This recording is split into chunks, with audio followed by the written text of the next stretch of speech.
آگے ایک اور واقعہ عرض کرنا چاہوں گا۔ ایک دن حضرت سیدنا ابو بکر صدیق رضی اللہ عنہ نے اپنے غلام کی کمائی سے دودھ پی لیا۔ ان کو پتہ نہیں تھا کہ یہ دودھ کہاں سے آیا۔ پھر ان کو خیال آیا، پوچھا، اے میرے غلام، یہ دودھ تو نے کہاں سے لیا ہے؟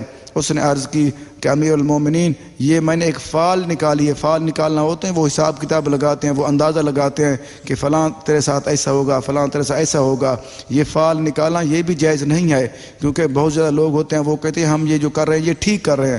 اگر ایک صورت بن سکتے، اگر وہ بندہ بتا دے یہ کام مجھے نہیں پتہ، یہ تو اگر کہتا ہے تو میں حساب لگا دیتا ہوں، باقی حساب کتاب لگانا یہ اچھی بات نہیں ہے، یا یہ کام ٹھیک نہیں ہے، یا مجھے کوئی پتہ نہیں چلتا۔ علم اللہ تعالیٰ کے پاس ہے، یا جن کو اللہ پاک نے دیا ہے ان کے پاس علم ہے، باقی یہ اندازہ ہو سکتا ہے، باقی حقیقت نہیں ہو سکتی۔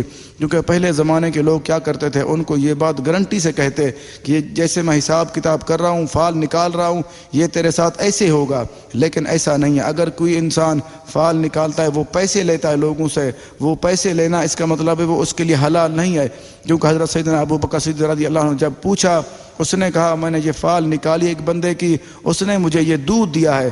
پھر حضرت سیدنا ابو بکر صدیق رضی اللہ عنہ نے وہ اپنے منہ میں انگلی ڈالی اور وہ دودھ سارا نکال دیا، قے کر دی۔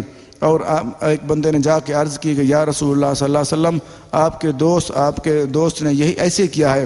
تو آپ نے ارشاد فرما دیا، آپ کو پتہ نہیں کہ یہ جو میرا صدیق اکبر ہے یہ حلال مال ہی کھاتا ہے، حلال چیز ہی کھاتا ہے، یہ حرام بالکل نہیں کھاتا۔ دیکھو کتنا پیارا طریقہ تھا صحابہ کرام کا، اگر کسی چیز میں کوئی شک آ جائے پھر بھی وہ استعمال نہیں کرتے تھے، بلکہ انہوں نے نکال دی تھی۔ یہ صحیح بخاری شریف کی حدیث ہے، کتاب مناقب انصار، حدیث نمبر 3842۔ آگے ایک اور واقعہ عرض کرنا چاہوں گا۔ حضرت سیدنا حفص بن عبد الرحمن رحمۃ اللہ علیہ بیان فرماتے ہیں کہ حضرت سیدنا امام اعظم ابو حنیفہ رحمۃ اللہ علیہ میرے ساتھ تجارت کرتے تھے اور مجھے مال تجارت بھیجتے ہوئے فرماتے تھے، اے حضرت حفص رحمۃ اللہ علیہ، فلاں کپڑے میں اگر کسی کپڑے میں کوئی عیب ہوتا، وہ فرماتے فلاں کپڑے میں کچھ عیب ہے، جب تم اسے بیچنے لگو تو عیب بیان کر دینا۔ حضرت حفص رحمۃ اللہ علیہ نے ایک مرتبہ مال تجارت بیچا اور بیچتے ہوئے عیب بتانا بھول گئے۔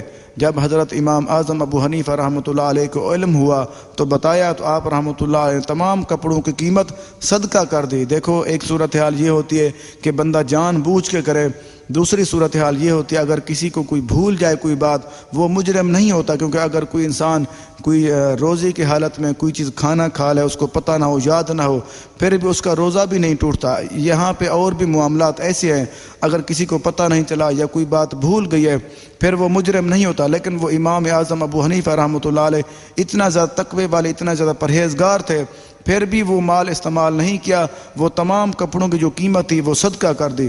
یہ تاریخ بغداد میں ہے، باب مناقب ابی حنیفہ رحمۃ اللہ علیہ۔